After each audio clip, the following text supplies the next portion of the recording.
So it seems like a lot of you are trying to figure out how to make microservices communicate and are looking for answers in event-driven architectures. That's awesome. Hey guys, it's me, YourTechBud, and in this video, we'll check out some common event-driven patterns you can use to make your microservices communicate. So here's what we're gonna do. For each pattern that we explore together, we'll see when and why should you use it, some tools which will be helpful, and some points you should remember before implementing it. Let's start with the most basic one before we move on to more complex patterns. Let's start with the queue. Well, it does exactly what the name suggests. It queues your messages or events so that it can be processed later. The key word here is later. In this pattern, an event producer publishes a message in a queue which is then received by a subscribed consumer. The interesting point is that an event producer can publish its message even though there is no active consumer present. The queue can persist such events till a concerned consumer shows up. What this means is that the producer doesn't really care who the consumer is or how to reach it. It doesn't care when the event will be processed or what would it even be used for. The producer's job is technically done as soon as the event gets queued. In other words, the producer is now decoupled from the consumer. This eliminates a whole breed of problems like service discovery and, accidentally ending up with the distributed monolith. There are tools like RabbitMQ, AWS SQS, and Kafka that you can use to implement queues.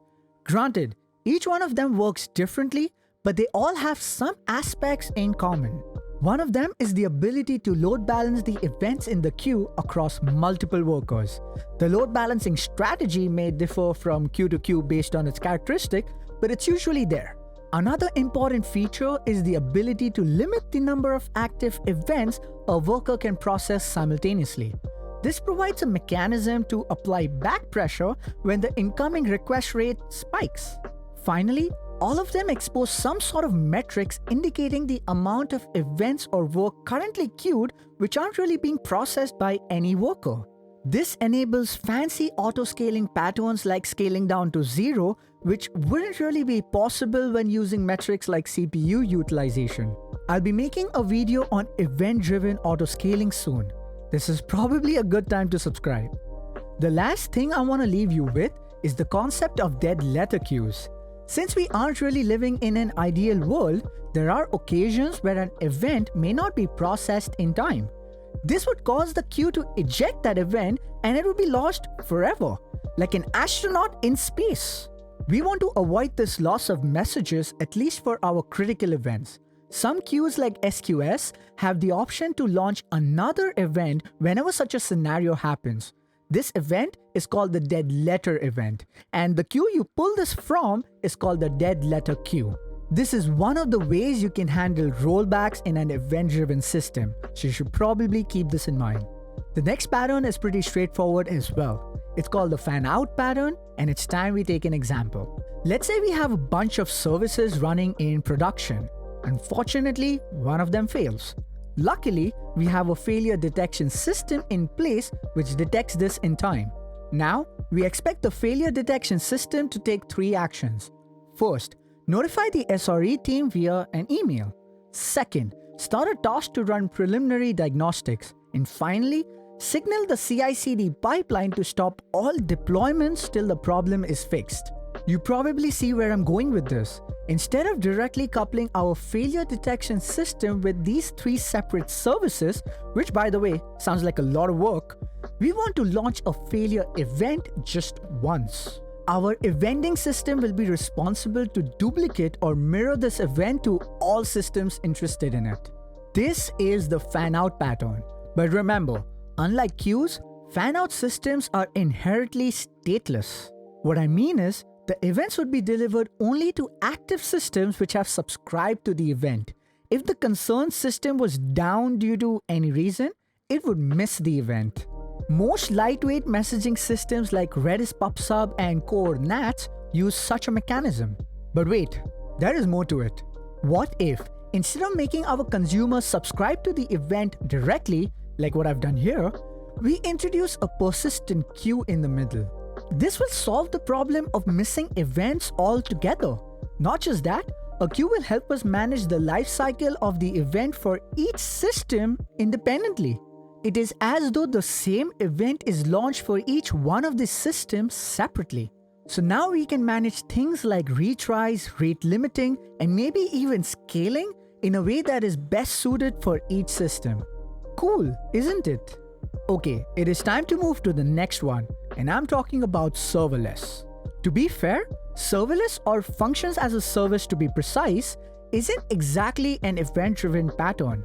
Instead, it's a compute framework built on top of a collection of event-driven patterns. What I'm trying to say is, whenever you use a fast platform like AWS Lambda, you are indirectly leveraging an event-driven architecture.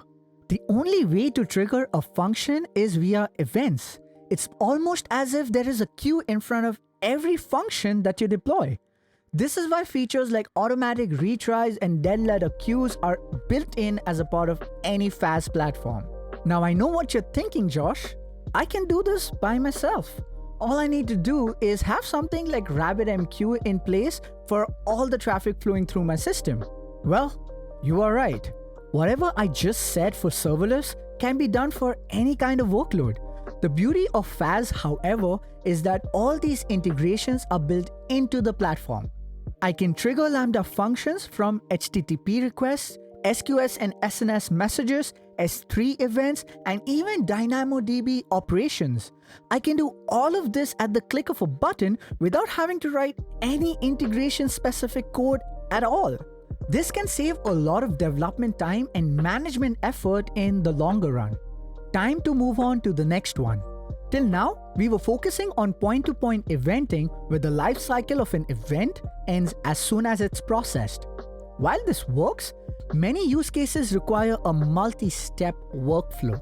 This is where the next pattern comes in, which is workflow orchestration. The idea here is to coordinate and structure multiple tasks into a logical workflow. A typical workflow would look something like this. Here, the workflow begins with running task A. Once that is complete, task B and C are spawned simultaneously. Task D begins only when task B and C are completed.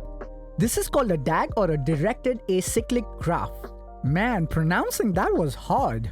The idea is to use a third-party tool to call the right APIs in the order specified. This is extremely useful for long-running workflows like CI/CD pipelines and ETL jobs. You can also use it to decompose complex logic into separate microservices to achieve separation of concerns.